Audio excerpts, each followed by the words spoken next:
जय जगन्नाथ मु ओडिया पुओ विनय आई लव कोसला आउ मु नहीं कि आसे जरा धमाकदार ब्लॉग आज रे ब्लॉग रे मु आपण मानकु देखैबी एई मंदिर रो दृश्य एठारे थिया प्राचीन शिल्प और देवींकर गृह एठी रहिछि एक अदृश्य शक्ति ए हेउछि कोसला रामचंडी टेम्पल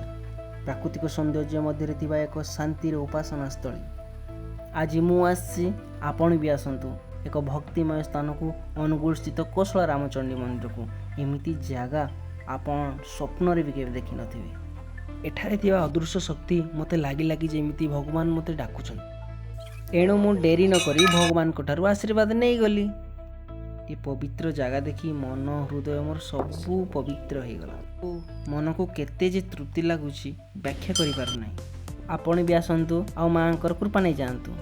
तेबे केमिति लागिला आज रो ब्लॉग आउ हाँ लाइक शेयर सब्सक्राइब जरूर करंतु जय जगन्नाथ।